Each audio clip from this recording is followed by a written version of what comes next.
For nearly 3 decades, the riverbank community of Foz do Breu lived on the shores of the Juruá River, as if the world itself ended at the water's edge. Without regular electricity, accessible only by boat, the days followed the rhythm of the forest, the murky waters, and the promises of the sky. The nights, when not overcome by the chorus of frogs or the trembling light of oil lamps, belonged to silence. It was on one such night, June 14, 1997, that the most heeded voice in the village vanished forever. Pastor Samuel Batista was a man of presence. He was tall, with skin as dark as wet earth, and he wore a black suit even in the humid Amazonian heat, always with a worn Bible tucked under his arm. He had come from Maranhão many years before, back in the 80s, when itinerant evangelical ministries were spreading through the forest, like a spiritual resistance to the region's violent transformations. He didn't just preach. He helped build chapels with his own hands, delivered medicine on short canoe trips, and baptized children in the dark waters of the Igarapés. In Foz do Breu, he was a pastor, a counselor, and for many the only one who dared to speak when everyone else chose to be silent. That Saturday, the service began later than usual. The afternoon rain had soaked the ground around the wooden chapel, leaving the entrance slick with red mud. Still, about 25 people gathered to hear Samuel's word. According to a resident named Dona Antonia, now over 80 years old, that service was different. She remembers Samuel preaching for nearly 2 hours, his voice thick with emotion, as if he knew he was saying goodbye. He read passages from the book of Jeremiah, spoke of courage and obedience, and ended with a phrase that many would later repeat in whispers. Not all absence is abandonment, sometimes it is protection. After the service, as the faithful dispersed under a moon cut by heavy clouds, 3 unknown men remained near the chapel entrance. They were leaning against an outer bench, speaking in low tones. They were outsiders. That much was obvious. Their dry clothes, despite the afternoon rain, their unfamiliar faces, and the way they scanned their surroundings without a smile. Samuel approached them calmly, as he did with everyone. They spoke for a few minutes. No villager drew near. It was common for travelers to pass through Foz do Breu, likely from some mining front further on. What no one knew that night was that it would be the last time they would ever see Samuel. The next day, Sunday, around 6 in the morning, a young man named Lorival, then 16, was the first to notice something was wrong. Passing by the small house where Samuel slept, he saw the door was ajar. This was unusual. The pastor was methodical. He locked everything before sleeping. Lorival called out, then waited. Silence. He entered slowly. Everything seemed untouched. The hammock still slung, the lantern on a stool, the missionary backpack in a corner, its clothes folded with precision. But the black suit and the dark leather Bible, the very ones he had used at the service the night before, were nowhere to be found. There was no sign of a struggle, no marks on the wooden floorboards. Only a dry emptiness hung in the air, as if something had been plucked from the room with great care. The news spread through the village like wildfire. That Sunday there were no baptisms, no prayers. The wooden bench where Samuel used to sit remained empty. For 2 days, groups of villagers searched the trails leading to the river. They ventured into the forest, knocked on the doors of distant homes. Nothing. It was as if Samuel had evaporated with the morning mist. Most unsettling was the silence that fell around any attempt at an explanation. Some whispered that the men seen the night before had an accent from Pará, where illegal mining was encroaching on protected reserves. Others said Samuel had been receiving warnings to stop talking so much. Since the beginning of the year, he had been urging residents to report the presence of gold dredges on the Breu River, as well as the impact of illegal deforestation along the Igarapés. Few had the courage to join him. Everyone knew that out here the forest listened and returned only slants. The police from Marechal Taumaturgo were summoned, but it took them 5 days to arrive. 2 officers came in a motorboat, took a brief statement, glanced at the pastor's room and left. No official search was conducted. The case was logged as the voluntary disappearance of an adult. The term was written in pen on a standard form. There was no formal investigation. The Bible was not considered evidence. Samuel's name vanished from the paperwork as easily as he had vanished from the village. The chapel remained open with another pastor sent months later by the regional evangelical mission. But something had changed. The services grew shorter. Attendance dropped. The new pastor never used Samuel's old room, choosing instead to sleep in the house of a local elder.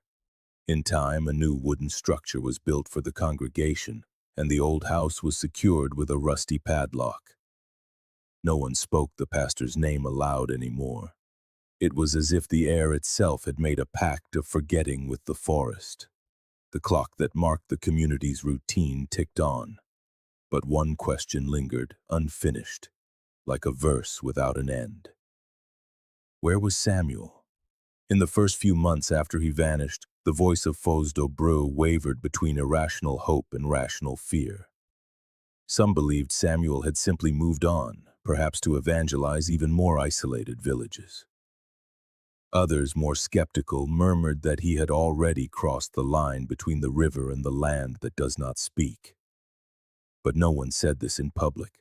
The pastor's absence became part of the landscape, like the empty stilt houses or the muffled sound of rain during the flood season.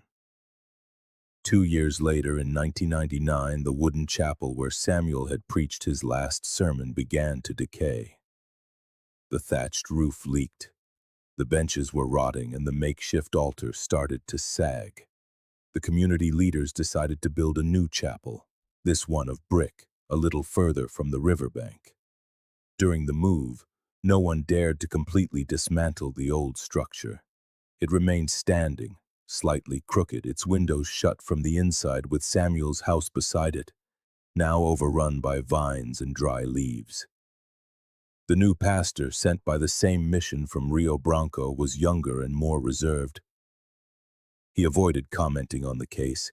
In one of his first meetings with the community elders, he was advised not to touch the subject, especially with the older residents. Many who had been present at the 1997 service still lived in the village, but they avoided any public recollection. A fog surrounded Samuel's name, one that no one could dissipate, and few wanted to. In 2002, 5 years after the disappearance, something strange happened. A group of young fishermen reported finding a wooden cross planted in a clearing on an old, abandoned miner's trail. Hanging from it was a small strip of black cloth. There were no names, no dates, only the unsettling feeling that someone was trying to remember or to hide. When they returned to the spot days later with an elder, the cross was gone. The rumors returned with force. Some said the cross had been placed by the same men who took Samuel, a sign that their silence had been kept. Others believed he had left it himself before fleeing. One braver resident even suggested that the old chapel be torn down completely and the ground turned over to ensure nothing was buried there. The idea was vehemently rejected. That was consecrated ground, they said. But consecrated by whom? Over time, the faces changed. Many of the older generation moved away or passed on. The younger generation grew up hearing fragments of the case, stories told in whispers during services or fishing trips. One of the few who still spoke openly was Lorival, the same boy who had found the house open that morning. Now a grown man with children and grandchildren, he kept a vivid memory of the smell of wet wood in the empty room. of the lantern still lit on the stool, and of the feeling that something in that room had not just left but had been torn away. In 2010, an independent journalist from Cruzeiro do Sul appeared in the village to investigate old disappearance cases in the region. He spent 2 days in Foz do Breu, spoke with a half-dozen residents, took photos of the old chapel now swallowed by the undergrowth, and made notes about the pastor's absence. But upon returning to the city, he published nothing. According to local sources, he had been advised to forget the story. Shortly after, he moved to the south of the country. Then came October 2011. After a week of torrential rains, the ground behind the old chapel began to give way. A narrow slope where banana trees and ferns grew partially collapsed. It was a seldom used patch of land thick with roots, damp leaves, and mud. On the third day after the landslide, a group of villagers gathered to try to stop the erosion. Among them was Lorival, now with white hair but his eyes still sharp. As they dug to secure retaining stakes, they struck something unusual. A thick, torn blue tarp, partially covered by dark earth and fresh mud.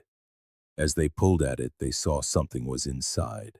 First, the soaked fabric of a black suit emerged, folded with strange precision. Next, a plastic-wrapped book, its cover worn but legible, a New Testament. And finally, a metal wristwatch, its hands frozen at 10:47 p.m. There was no body, not a single bone, no trace of human remains, just those 3 objects. The same ones everyone remembered seeing with Samuel on that June night in 1997. It was as if he had laid down there, invisible, wrapped in his last vestiges of hope. The village froze. For 2 days, the site was cordoned off with makeshift ropes. The current pastor suspended services for a week. Samuel's old house was visited again, but nothing inside had changed. Only more dust, more leaves, more silence. The discovery was reported to Cruzeiro do Sul. 2 officers appeared 4 days later. They took photographs, asked formulaic questions, and collected the items. But something strange happened. Upon returning to the city, they never formally registered the find. No supplementary report was added to Samuel Batista's archived file. When an NGO tried to access the documents months later to cross-reference them with other disappearances, they were informed that there was no new material on the case. The tarp, the watch, the Bible with its 1995 dedication, they all vanished from the system. The villagers never saw them again. The land once cordoned off was transformed by the community's own hands into a small garden of medicinal plants. "So we don't forget he passed through here," Lorival said at the time, in an informal interview with a local radio station. But the truth was that after that October, Samuel's name returned to silence. A denser, heavier silence. Not the silence of doubt, but of fear. And the question changed. Who on that ground had wanted to bury time? Though the discovery of October 2011 had been officially suppressed, in Foz do Breu it was never forgotten. The blue tarp, the soaked suit, the plastic-wrapped Bible with a dedication from a Sister Esther. The watch stopped at 10:47 p.m. All of it continued to exist in the memories of those who witnessed the excavation, even if the objects themselves had disappeared from the records. What was once just a disappearance now took the shape of a concealment. Someone had placed those things there less than 20 meters from the altar where Samuel had preached. Someone had folded his suit with care. Someone had wrapped the Bible in plastic. Someone knew, and that someone might still be living among them. The following year, 2012, a group of young people from the village tried to organize a symbolic tribute to the missing pastor. The idea was to erect a small cross in the garden where the objects were found. Simple, without names, just a silent marker. But the proposal found no support. The community elders, including Lorival, asked them not to disturb the ground again. Some said it was out of respect for the site, others to avoid trouble. But something was beginning to shift. Among the youth, many of whom hadn't even been born in 1997, a restlessness grew over what seemed to be a forced pact of sins. One of them, Janderson, the grandson of one of Samuel's old followers, decided to seek more information. He spoke with elderly residents, noted down dates, and searched for old records in the village school. He discovered that in the same year as the disappearance, there had been informal accounts of suspicious activity in the area. The sound of motors at night, trees felled outside legal extraction zones, and the occasional presence of armed men on the banks of the Breu River. Nothing official, nothing documented, just fragments, disconnected whispers, uncertain memories.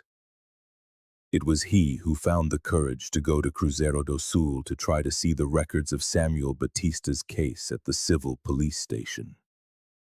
He took with him a USB drive and a handwritten letter, explaining that he was a resident of the region researching an old disappearance. But the response he received was swift and blunt. "There is nothing of importance here."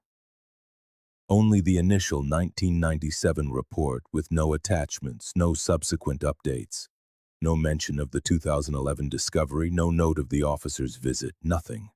Slowly, the community fractured. There were those who wished to forget, who wanted no trouble, and there were those who felt the silence was a form of cowardice.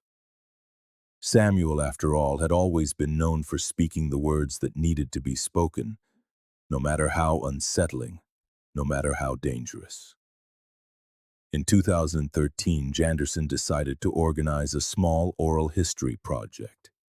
He recorded conversations with the older residents, trying to piece together the pastor's final days from their accounts. Most of the interviews were vague, evasive. Many claimed they couldn't remember clearly. But one, in particular, caught his attention. A woman named Carmelita, now over 70, whom Samuel had helped years ago, when he distributed natural remedies in the communities. She recalled how, just days before he vanished, the pastor had argued with two men near the dock by his house. She couldn't hear their words, she said, but he was visibly shaken afterward. "I never saw Samuel angry." Her voice rasped on the recording. But that day he was like a swollen river, quiet on the surface but ready to overflow. The detail that struck Janderson most, however, was something else. Unprompted, Carmelita mentioned that the black suit Samuel wore had a small stain on the left shoulder, like oil or grease. It was the same description Lorival had given years before of the suit found inside the tarpaulin. But the recording of that interview vanished.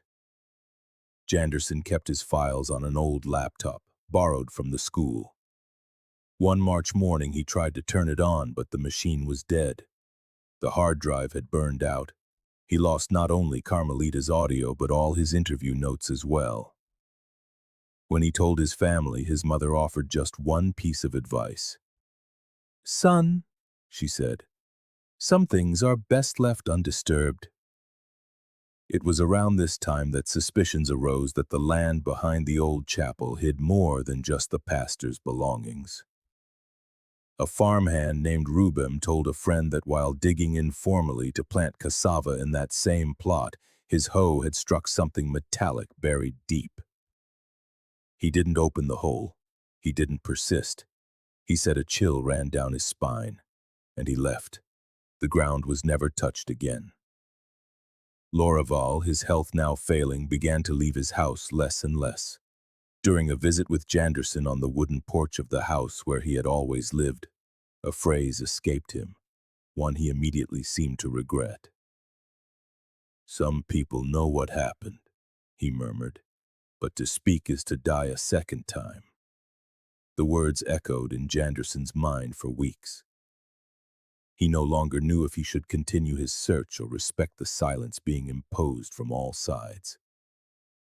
But one uncomfortable certainty remained. Someone had placed that suit there. Someone had folded that Bible. And that watch, stopped at 8:47 p.m., was more than a clue. It was a message. In the years that followed, the garden grew, its herbs and flowers tended by anonymous hands. The new chapel remained active now with an even younger pastor from Cruzeiro do Sul. Few who attended the services knew the story. And those who did preferred to believe Samuel had left on a mission and simply never returned. But the objects unearthed from the soil did not lie, and time, even when covered by leaves and mud, does not forget what was buried without a farewell. In communities like Foz do Breu, time doesn't erase things, it just covers them with undergrowth, humidity, and fear. But in 2015, a seemingly trivial event once again shook the carefully maintained silence surrounding the disappearance of Samuel Batista. The Rui Barbosa Municipal School, the only one in the village, was renovated after years of neglect. While reorganizing old materials, a new teacher recently arrived from Rio Branco found a moldy cardboard box at the back of a locked cabinet. Inside were old papers, student records from the 90s, faded posters, and tucked among them a folded brown envelope marked with the initials SB. When she opened it, she found something unusual. 5 lined pages filled with a firm, handwritten script. It was the draft of a sermon, it seemed, that had never been preached. The text spoke of hidden truths, of man's justice versus divine justice, and it contained a highlighted quote: "What is done in the shadows will be brought into the light." At the very end, a single sentence, separate from the biblical tone of the rest. "If something happens to me, find Sister Esther. She knows where the truth is." The teacher, not understanding the context, showed the papers to an older school employee, Dona Marta, who immediately turned pale. It was Samuel's handwriting. She recognized it instantly. She said he used to leave notes for the teachers with verses or messages. But this was different. They had never seen this text before. The news spread quickly. Janderson, who no longer lived in the village, was informed by radio. He returned to Foz do Breu days later, just in time to see the original envelope. He read it, reread it, photographed it, all with one question burning in his mind. Who was Sister Esther? There was no one with that name among the current residents, no records in the village's baptismal list, nor in the church minutes. But the name was not entirely new.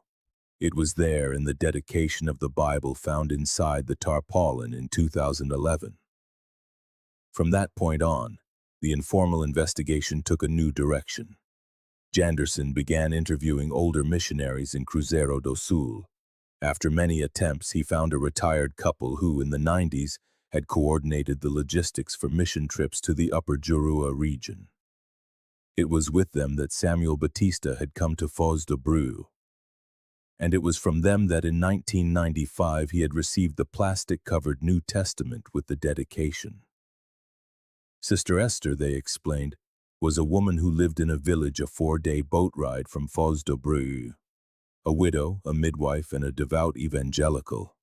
She acted as a kind of spiritual advisor to the missionaries in the region. She had a close relationship with Samuel, though no one knew for sure if it was anything more than friendship and faith.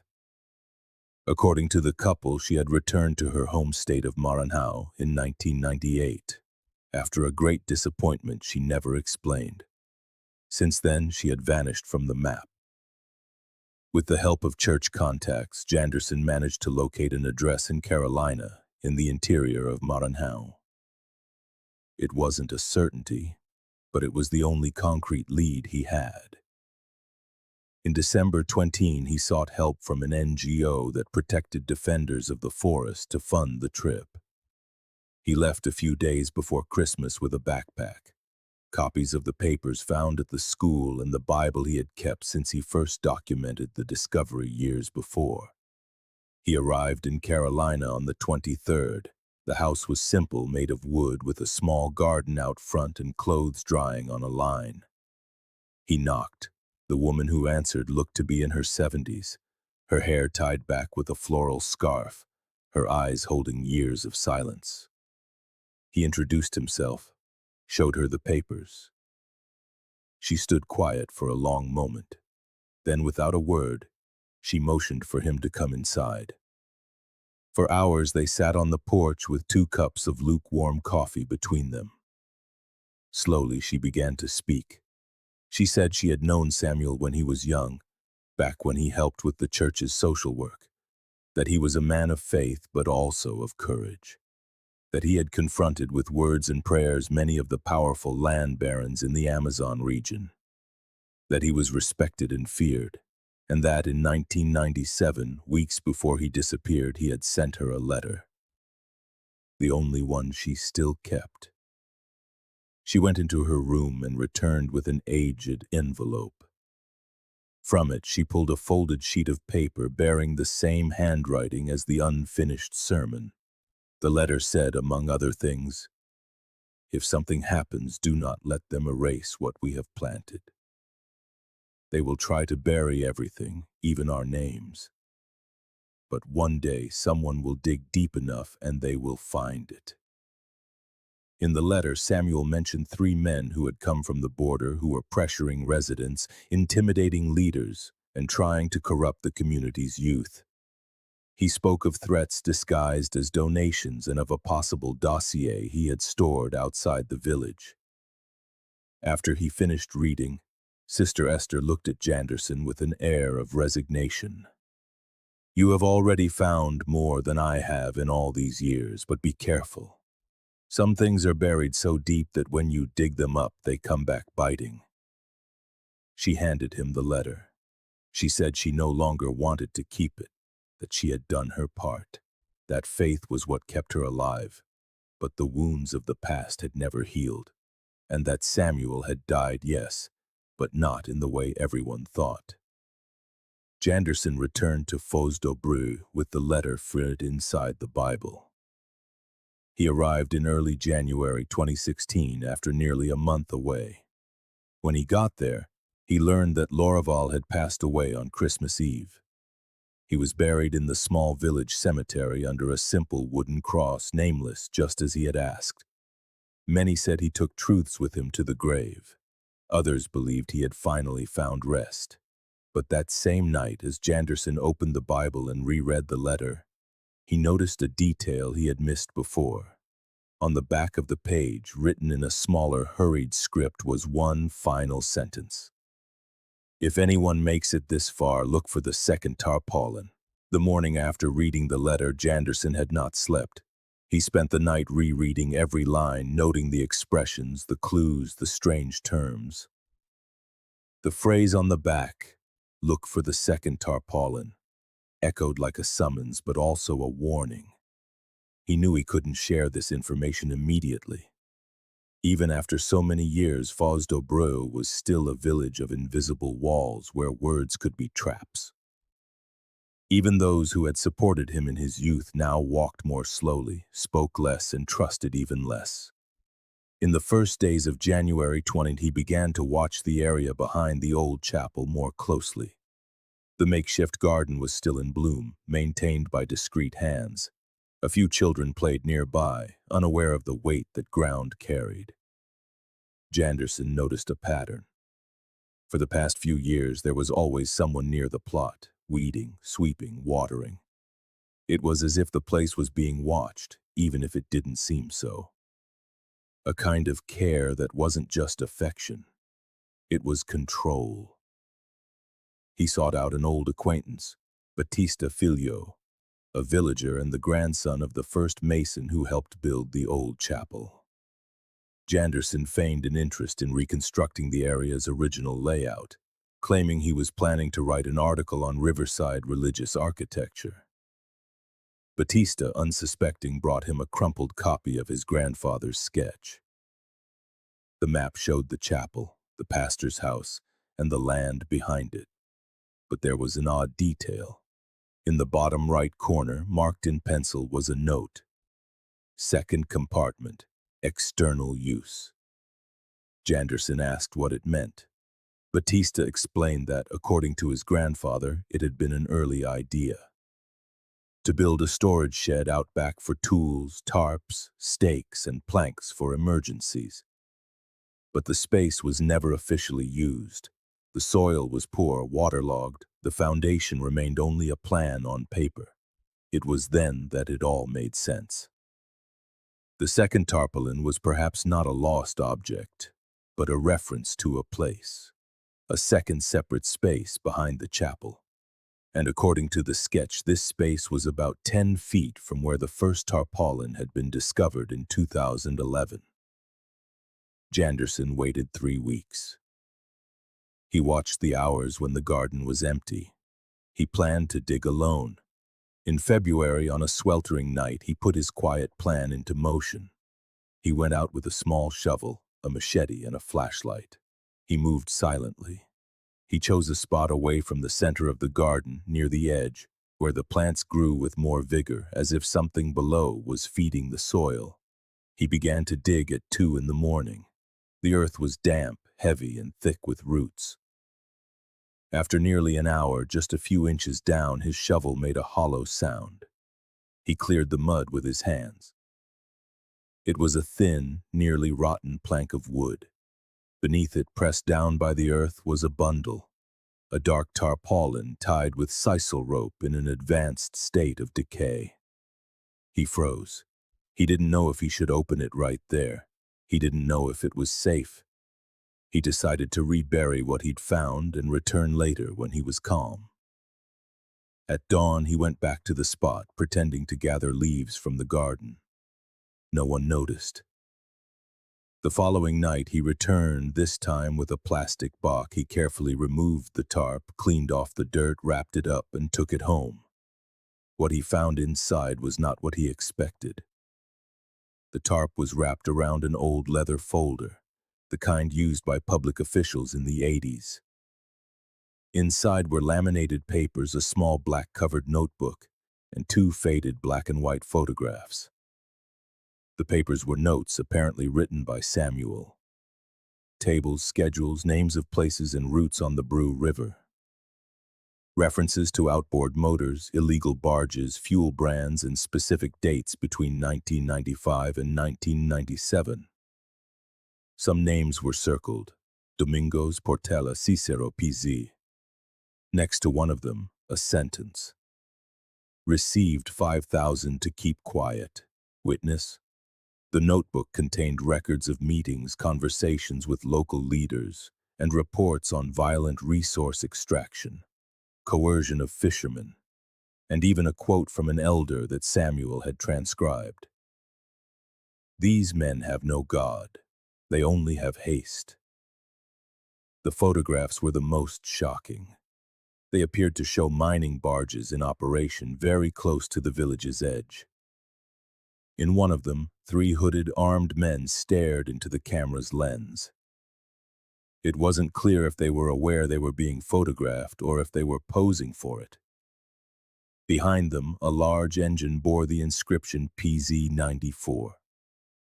Janderson was in shock. What he held wasn't just a memory, it was explosive. It was a formal denunciation that had never reached its destination. It was the possible motive for Samuel Batista's death. He sealed everything in a plastic bag and hid it at the bottom of an old trunk in his aunt's house. He knew he was dealing with something far bigger than he could control, and he knew he couldn't trust just anyone. The following week, a note was left under his door. No name, no identifiable handwriting, just a single sentence written in blue ink. Some things are meant to stay buried. Do you really want to be next? The note slipped under Janderson's door wasn't just a threat. It was a cold, almost bureaucratic warning. A sentence written with the calm of someone who had done this before. He held the paper for hours, not knowing what to do. Burn it? Photograph it? Hide it? In the end, he stored it in the same trunk where Samuel Batista's papers now lay. The second tarpaulin, as he had come to call it. The very air in Foz do Breu began to shift. In the days that followed, he started noticing small but disturbing things. An unknown boat anchored for a few hours at the village port with no one nearby. Two men sitting in the back row at the Sunday service, who didn't respond when the pastor greeted them. A different kind of static on the community radio, as if someone were trying to tune in from the outside. Jenderson began to walk with more caution. He stopped mentioning Samuel's name in public. He avoided walking alone after sunset, but he didn't give up. In silence, he scanned the most important documents, encrypted the files, and sent a copy to a former colleague who worked with an investigative journalism NGO in Manaus. He didn't tell him everything, just enough for them to know where to look should something happen to him. In parallel, he tried to find clues about the names mentioned in Samuel's papers. One of them, Domingos, seemed familiar. After a few discreet conversations with older residents, he confirmed that this was the name of a man who, in the 90s, had worked in river transport. He was known for taking any freight without asking about the cargo's contents. He had vanished from the village shortly after the pastor's disappearance. Cicero Pipizi was more complicated. No one with that name lived in Foz do Breu or in Marechal Thaumaturgo, but the suffix PZ made sense to anyone who knew the region. It referred to Porto Walter, a riverside village to the north with a history of land conflicts. It was possible that Samuel had been tracing connections between vulnerable communities in the Jurua Basin and had identified a link between them, a flow of transport or coordinated coercion. The pieces of information began to fit together like the damp pieces of an old jigsaw puzzle. Samuel had been mapping an illegal extraction and silencing operation. He had been recording names, dates, bargains, threats. And as the watch stopped at 8:47 p.m., already suggested he was interrupted before he could finish. But there was something more unsettling. Among the laminated papers, Jenderson found a sheet dated May 1997. At the top, written in large letters, was the phrase, "Baptism cancelled. Reason, external risk." Below it was a list of 4 names, 3 adults and 1 child, all of them old residents of the village. 2 of them were still alive. The discovery shook him.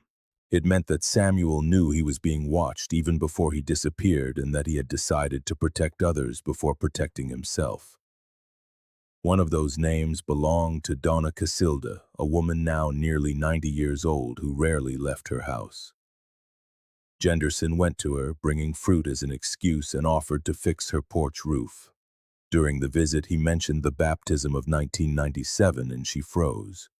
"He came here the day before," she said. "He told me it wasn't safe, apologized while looking me right in the eye. He said the river water wasn't clean, but it wasn't about the river." She paused, took a deep breath, and continued. "I never understood how he knew. But he knew." It was in that moment that Jenderson was certain. Samuel hadn't just disappeared by chance. He had been silenced. Someone, or more than one someone, had needed to stop that notebook, those tables, those photos, from ever coming to light. Though it had happened nearly 20 years ago, the tracks still burned. The roots were still alive. The following week, he sought out the village's current pastor. He brought a partial copy of the documents. He didn't say everything, but he asked for support. The pastor, a quiet, methodical man, listened intently. When Jenderson finished, he slowly closed his Bible and said, "This story is bigger than this village, bigger than you can carry alone." And before ending the conversation, he added an unexpected piece of information. "Did you know that in 2011, when they found the first tarpaulin, 2 men arrived by boat that same night? They said they were from Funasa, but nobody saw any ID and they didn't go up to the chapel. They went straight to the back, stayed for half an hour, and then disappeared down the river. They never came back. Jenderson hadn't known that. No one had mentioned it. Everything indicated that the night of the excavation, when the tarpaulin with the suit, the Bible, and the watch was found, had been monitored. That someone, even 14 years later, was still watching over what Samuel had left behind. In the early hours of the following Sunday, one of the flowers in the garden was broken. It didn't look like the work of a child or an animal. The stem had been cut cleanly as if by a knife. Beside it, in the dirt, was the faint impression of a boot. Dried mud, perfectly outlined. It was as if someone wanted to remind him. We are still here. On the Monday after the broken flower incident, Jenderson woke with the feeling that someone was in the house. It wasn't a noise, it was a presence. The air thicker, the silence heavier than usual. He rose slowly, listening to the creak of the old floorboards. The kitchen door was ajar, a glass on the sink out of place. And on the floor, right next to the exit, was a small wet object. A rusty nail with a piece of black cloth tied to its head. There was no sign of a break-in, nothing stolen, no words left behind. It was as if someone had simply entered, looked around, and left, as if to say, we know where you sleep. Jenderson spent the rest of the day trying to resume some semblance of normality. But everything around him seemed distorted. The footsteps on the street, the glances from certain neighbors, the sound of a boat engine starting and stopping repeatedly at the port. Even the bird song seemed hesitant. What was paranoia? What was real? That same night, he decided to transfer all the digitized documents to a flash drive, which he hid inside a small clay pot next to the image of an angel his grandmother had left him. He left another flash drive with a friend in Cruzeiro do Sul, without revealing any details. If I disappear, he said, you give this to the press. Despite the fear, Jenderson didn't stop. He carefully reviewed the records left by Samuel. One of the names circled in the paper's Portela appeared in a marginal note. Lives in Thaumaturgo, but frequents the clandestine port in Croa. It was a reference to the Croa River, a region known as a route for river transport that bypassed official checkpoints. With the help of a trusted boat pilot, he went there. He spent 2 days moving discreetly, asking few questions and observing a great deal. On one of the banks, he recognized a structure mentioned in Samuel's papers.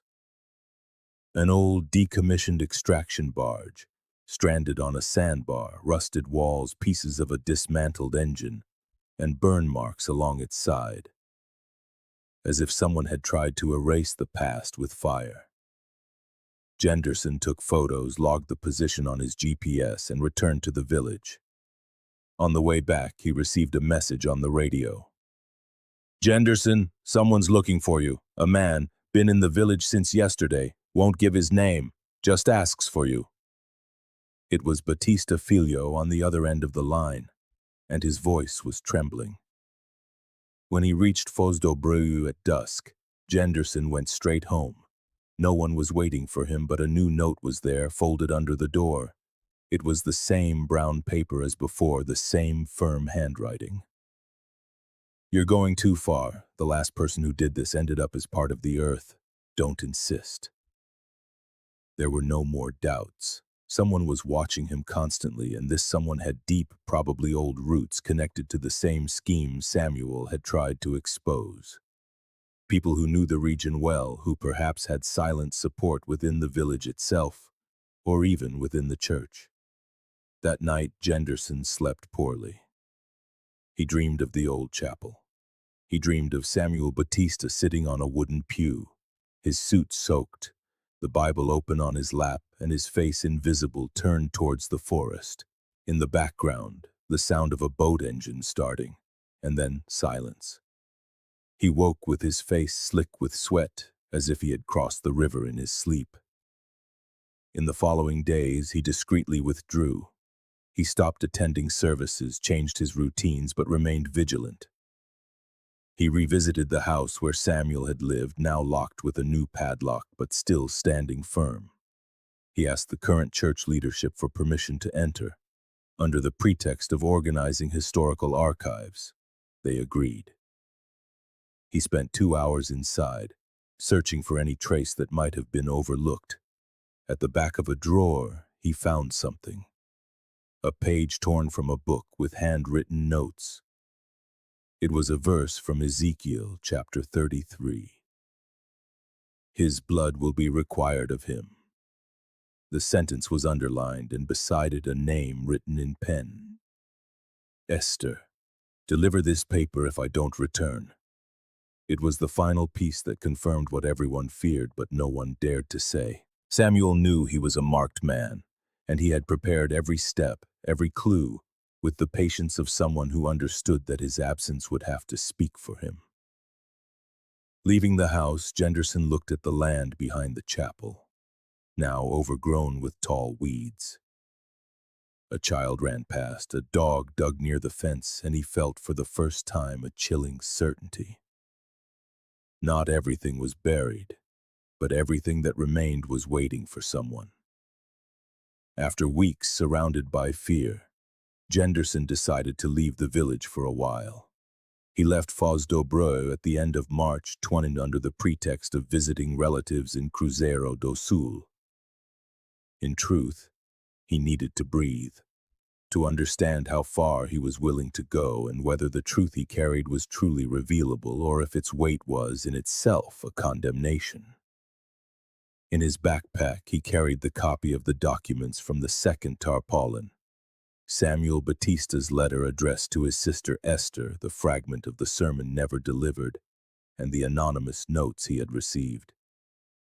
He also carried something he would never admit aloud: fear.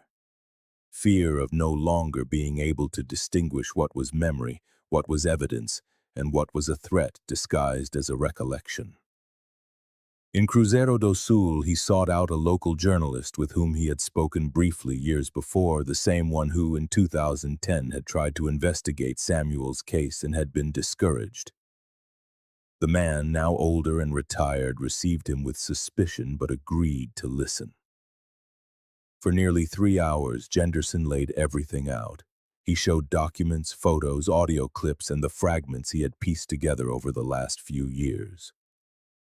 When he finished, the journalist remained silent for a long time. Then he said only, "You have a story worth telling, but you also have something worth silencing." He offered to help. He said he knew a contact in Rio Branco at a larger newsroom who might be interested in the material. But he gave a warning. "You know that once this comes out, there's no going back. And there are people who don't forget, don't forgive, and don't wait." That same night, Jenderson forwarded the digitized files. Not all of them, but enough to build an initial narrative. A week later, he received a reply. The journalist from the capital expressed his thanks.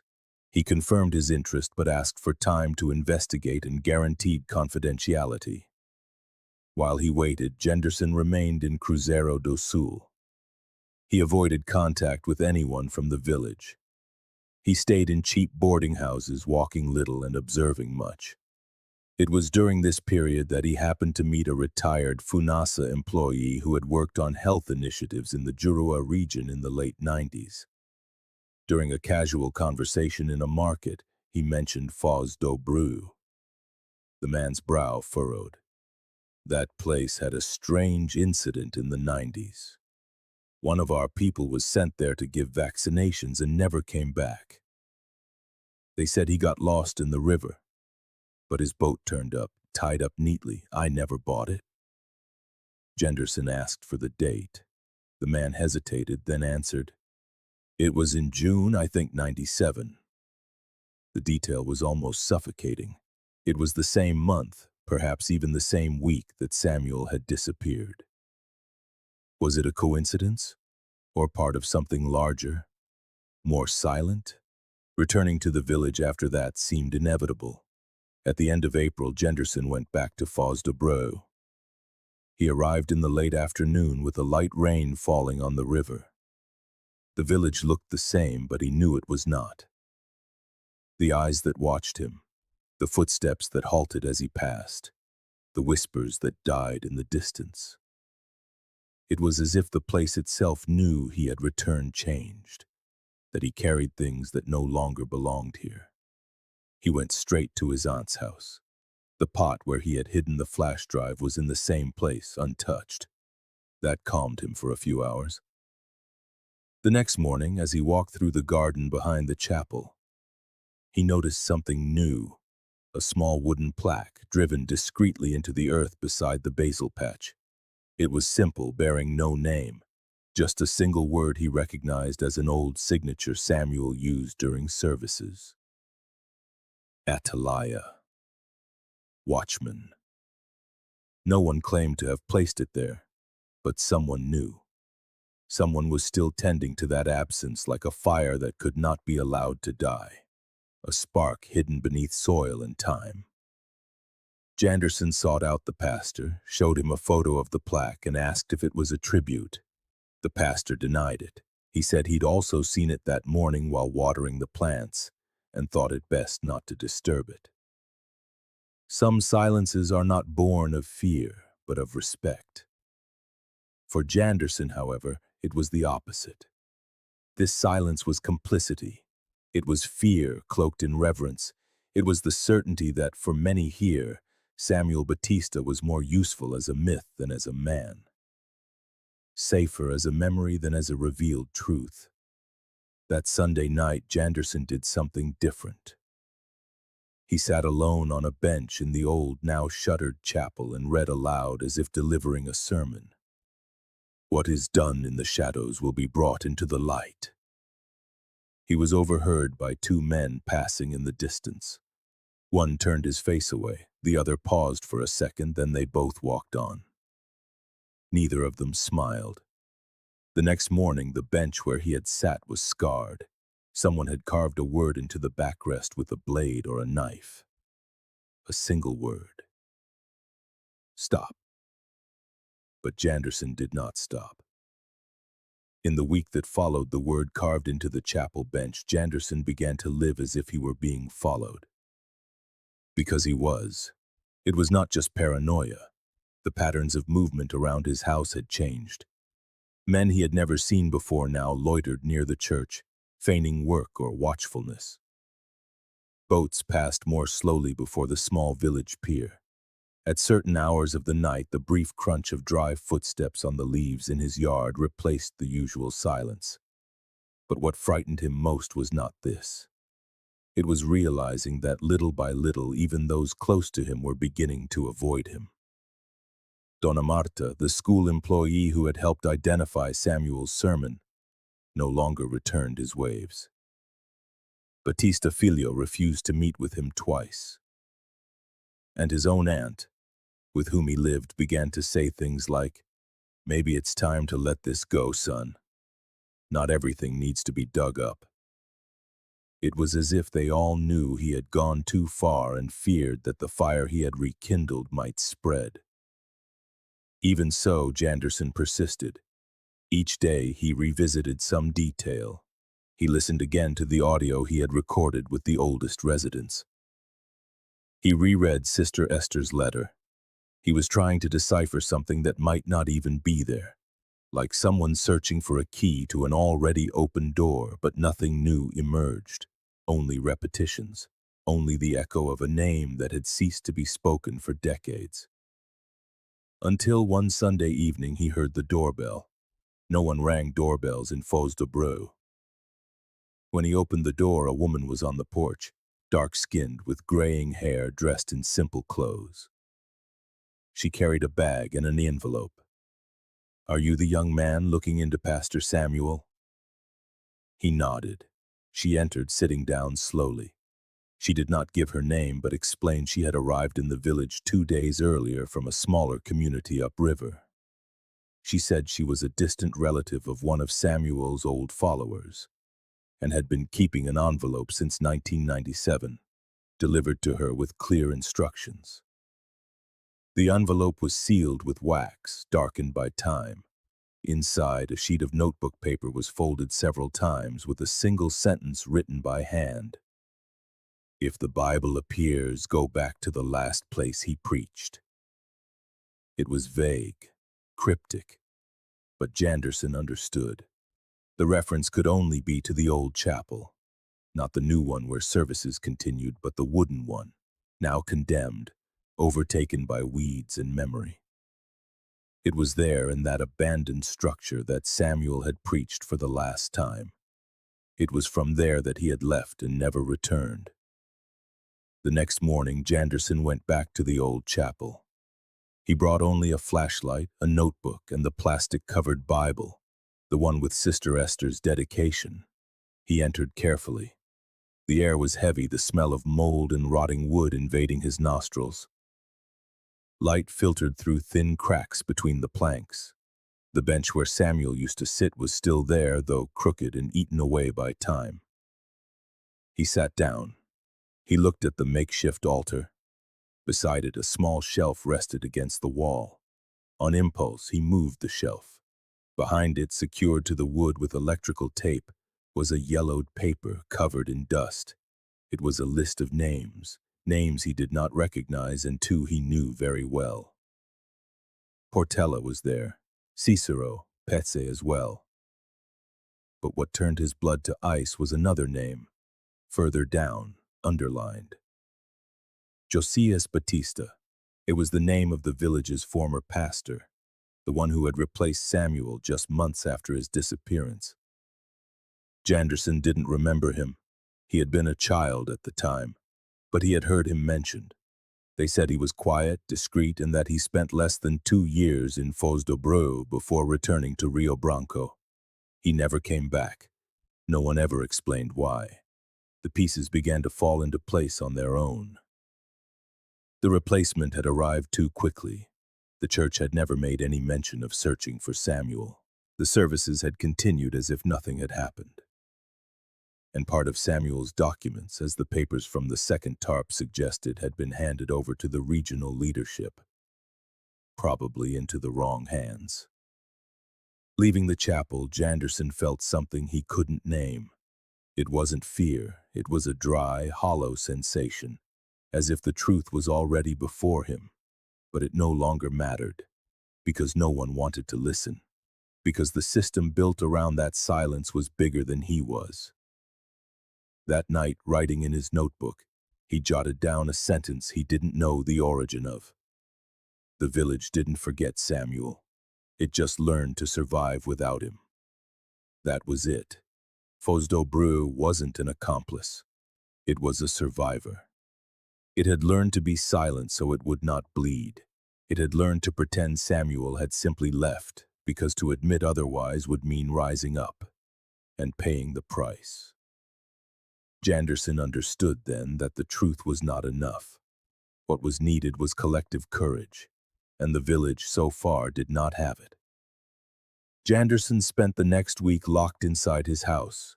He barely left, even for food, spending his nights rereading documents, reviewing old photos, listening to recorded audio from residents, and cross-referencing data.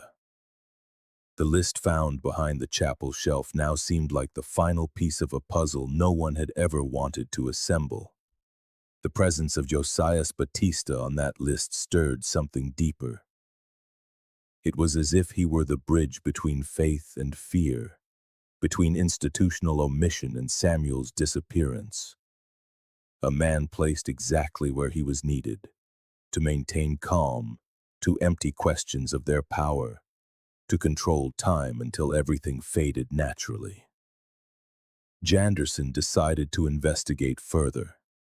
With the help of the journalist from Rio Branco, he gained access to archives from the evangelical mission that operated in Acre in the 90s. He discovered that Josias was not just an ordinary pastor. He had long-standing ties to figures in the extractive industry and had, years earlier, worked in a village near the Envira River, where there had also been reports of threats against religious and community leaders. Once again, the structure of faith had been used not as a comfort, but as a cage. In an attempt to confront the past once and for all, Janderson did something he had been avoiding for months. He called a community meeting at the village school using the pretext of a gathering about oral memory and local history. He invited old residents, young people, the current pastor, and even a health representative who was temporarily in the village. About 30 people showed up. The air was thick.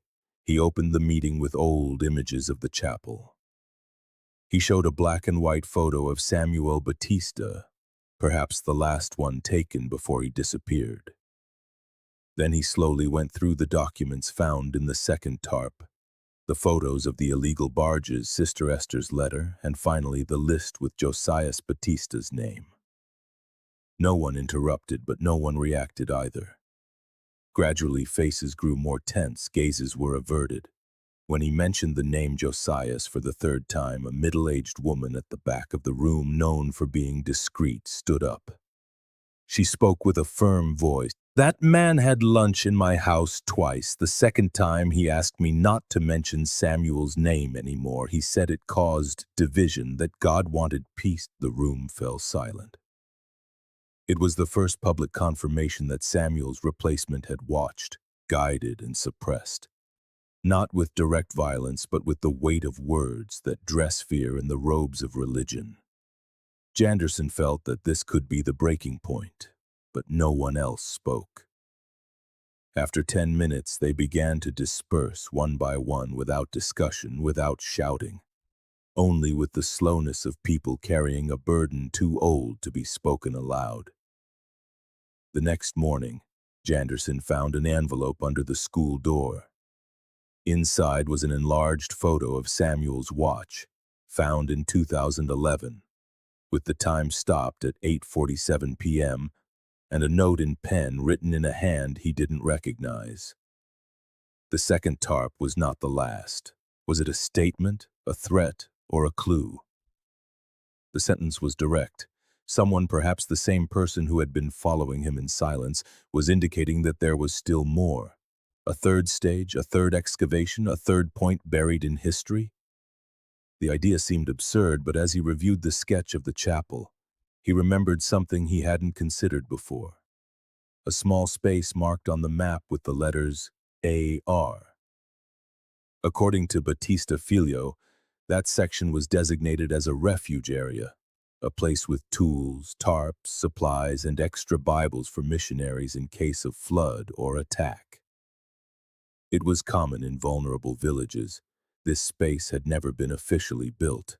But what if Samuel, knowing the risk, had used it? Determined, Janderson returned to the old chapel. He dug alone, again in the dead of night, at the approximate point on the map. The earth was firmer here. It took over an hour. And then again the sound, rotting wood, and beneath it clay, and inside the clay a small bundle wrapped in thick plastic and tied with twine. It was a rusty metal box, an old toolbox, inside a damp notebook, a piece of paper rolled up with tape, and an object that left him speechless. A cassette tape with an inscription. 10.0697. Last service. Samuel had left a recording. For almost 20 years, everything known about the night of June 14, 1997 had been told by third parties. Fragments of testimony, faded memories, whispers, but in the pre-dawn darkness of his excavation, deep in the forgotten compartment of the old chapel, Janderson held a real piece of that day in his hands. A cassette tape with the inscription written in pen. 14.0697. Last service. It was very likely the recording of Samuel Batista's final sermon. The problem? Where to play it? The village no longer had any equipment that could play a cassette. With luck, an old radio might work, but it was risky. Any makeshift attempt could damage the contents. Janderson decided to take the tape with him on his next trip to Cruzeiro do Sul. He hid it between two old Bibles, wrapped it in plastic, and told only one person, the journalist who had been following the case from a distance. He arrived in the city 2 days later, at the beginning of May. He went straight to the journalist's house, who had already procured a portable cassette player in reasonable condition. With bated breath, they inserted the tape. The recording began with noise, pops, and hisses. Then a voice filled the room. Firm, calm, familiar. It was Samuel Batista. He started the service as he always did, giving thanks for life, for the presence of the faithful, and asking for protection for the village. He read passages from the book of Jeremiah, as witnesses had already reported. But gradually the tone changed. 23 minutes into the tape, the sermon ceased to be generic. Samuel began to speak directly about fear. Today, more than ever, we must remember, faith that does not disturb the world does not come from God, because the truth, my brothers, always disturbs. He mentioned without names the presence of strange men who were trying to buy silence with favors. He said that some residents had already been approached, that they had been promised support, fuel, supplies in exchange for not getting involved. He asked the community for courage. Those who look at the forest and see only gold forget that the Creator is also in the roots, and he does not fall silent. At 34 minutes, the tape dissolved into static for almost a minute. It returned, but the tone was lower. Samuel seemed to hesitate. If something happens to me, I leave this warning. Do not stop searching, because if they bury the truth, one day the earth will give it back. It was the last audible sentence. The rest of the tape was corrupted. No voice, no final prayer. Only static. Janderson and the journalist sat in silence for long minutes after it ended. It was the first time anyone had heard Samuel Batista since the night he disappeared. The recording was a testament, not legal, not ecclesiastical, but moral. Janderson decided that this could no longer remain among a few. He asked the journalist to edit the recording, preserving its integrity, and include it in a special report, a dossier with everything that had been uncovered so far. The journalist agreed, but with one condition. You need to get out of the village now. It was a pact. The material would be published, but for his own safety, Janderson had to leave. He hesitated. Foz de Breu had been his home, but the tape made one thing painfully clear. The pastor hadn't been erased, merely hidden, and now his voice was returning. Janderson returned to the village at the end of May, only to gather his last belongings. He told no one. He left in silence, like a man vanishing to avoid becoming the next name on a new banner. In June of 2016, the dossier was published. Its title was simple: Samuel Batista, the pastor who tried to warn. The contents included excerpts from the tape, a timeline of the disappearance, images of documents, Sister Esther's letter, and photos of the old chapel. At first, the story gained little traction, but in certain corners of Acre and among the religious communities it became a whisper. Samuel's name at last was returning, but a week later, something strange happened. The website hosting the dossier went down for 48 hours. When it came back online, the article had been buried by the algorithm. The videos vanished from search results. The journalist received 2 anonymous emails, one of them containing a single sentence: "You resurrected a name that should have stayed dead." Back in Foz de Breu, the watchtower sign in the garden disappeared. No one could say who took it, but some villagers claimed to have heard in the dead of one night a faint voice drifting from the old chapel, a voice reciting verses as if still preaching to the empty pews. Others dismissed it as nothing but the wind. The dossier published in June of 2016 did not ignite a national scandal. There was no police operation, no public hearing, no culprit was identified, no grounds were exhumed. Like so many truths in the deep heart of Brazil, the story of Samuel Batista spread in silence, like water seeping through rotten wood. Even so, something had changed. Mentioning his name was no longer an absolute taboo in Foz de Breu.